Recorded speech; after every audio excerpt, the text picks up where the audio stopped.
What is up, beautiful people of YouTube? Welcome back to the channel. So I am out today on my 2016 Indian Roadmaster. Figured it's been a while since I've done any Indian related content, so we're gonna dump the Harley and hop on the Indian, and I'm gonna bring you guys along and share with you 7 things that I hate about my Indian Roadmaster. So I've been riding this bike for 2.5 years. I've rode over 30,000 miles on it, and this year alone it has been to every state from North Carolina to California and back. So unlike the other big YouTubers who will feed you a crock of bullshit as they chug the jism that is from the motorcycle manufacturers so that they can continue to get media loaner bikes, I'm not going to do that to you. So I'm going to go ahead and tell you guys what I really think about this bike, because I have no sponsors to piss off.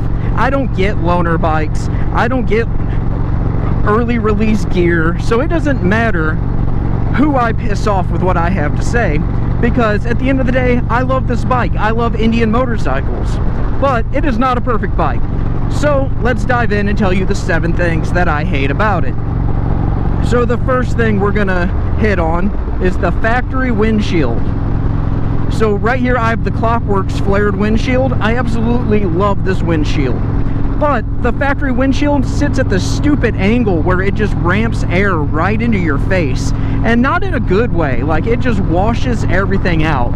And then because this is an adjustable windshield, if you go and raise it all the way up, it's like 18 feet tall. It looks like you're riding like a 1992 Honda Goldwing, and nobody wants to ride like that. So number 1 thing on the list is the factory windshield. If you get one of these, dump that windshield. You got to get rid of it. The second thing on the list is going to be the factory seat. So the 2016 Indian Roadmaster came with a leather heated seat. I believe the newer ones now come with a vinyl heated seat, which I would probably like a lot better. The leather, it rubs you absolutely raw. It's too stiff, it's too thick of a material. The seat is too wide, it's 15 inches wide, and it's just absolutely miserable. So you end up sweating in this thing, and then you have this just hard seat just tearing you up. Okay, buddy, which way are we going? Good job. Turn signals. No, you don't need any of that. But and then the heat settings on it are just absolute garbage. It's supposed to be high and low. I can't tell you what setting we're on ever. It is absolutely miserable.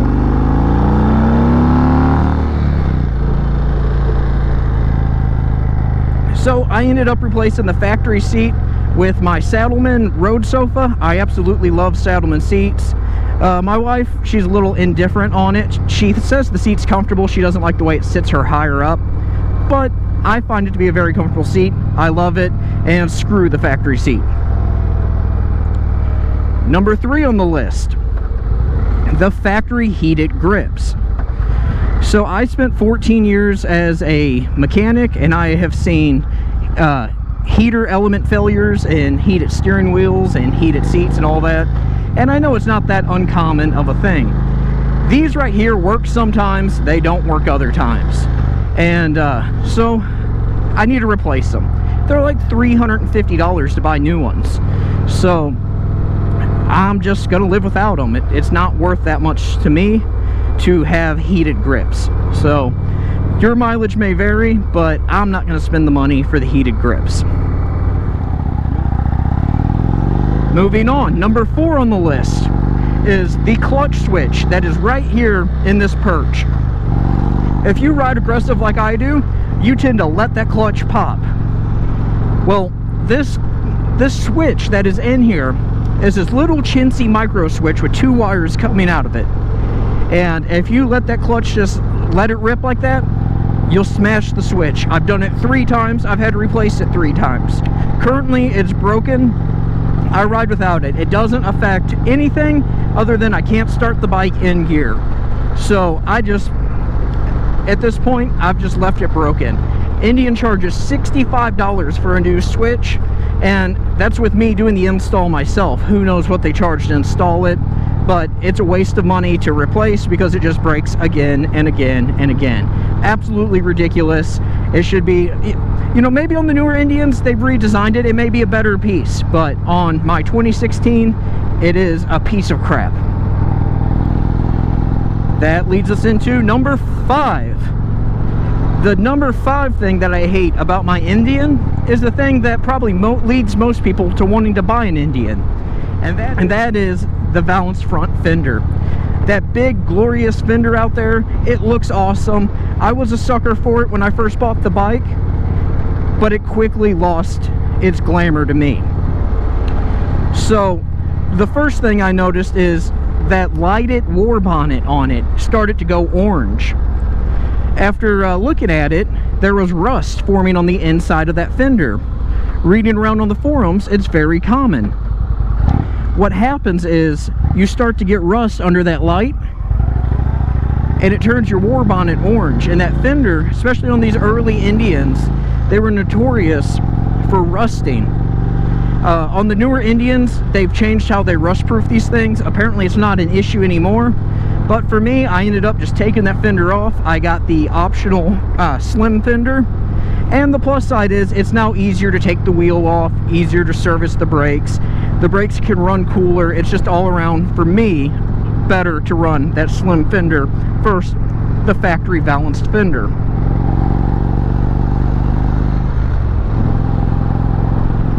Oh man, it's such a beautiful day for a ride. It is November 8th. And I'm actually shooting this video the day that I'm releasing it. We spent the weekend in Branson, and it is 76 degrees outside right now. It is awesome. Everybody is out. Can't complain about the weather. All right, number 6. The number 6 thing I hate is the Bluetooth on this radio. So this radio, it sounds amazing. On the ROADMASTer, you get 4 speakers, 2 in the front, 2 in the back. It sounds amazing. I can hear it well over 100 miles an hour. No real complaint with how it sounds. But the Bluetooth on this thing cuts in and out. Sometimes it'll work perfect for days. Other times, it'll work perfect for hours. And then there's days where every minute and a half, it'll cut out. You'll be in the middle of a song, it'll cut out, cut out, cut out. And of course, if you go to the dealer and say something, no matter what dealer I've mentioned it to, they all have the same answer. Huh, I've never heard of that. But if you go online on the forums, it's everybody on the 14, 15, and 16s complains about this issue. Obviously, it's an issue in the radio because these have a USB connection inside the fairing. I bought a Bluetooth adapter off of eBay, plugged it in there. Now my phone syncs to that. Everything plays fine with no dropping. Also, on the 2017 and newers, they redesigned the radio. And I firmly believe they redesigned the radio because of shortcomings in this radio right here. And there's just no other way to fix it. But just like Harley will do, they will never own the fact that there's a problem with this radio. They will just plainly tell you, huh, I've never heard of that. So now, last but not least, the thing I hate the most about this bike. And I'm feeling it right now as I'm sitting here talking to you. And that is going to be the heat that comes off of this rear cylinder. So, I'll tell you, right now, this thing's like chestnuts roasting on an open fire. Whatever the hell you want to call it, it sucks. And on a 100-degree day, it's even worse. And all the problem comes from this factory exhaust. So the factory head pipe has a catalytic converter that is right behind the rear cylinder.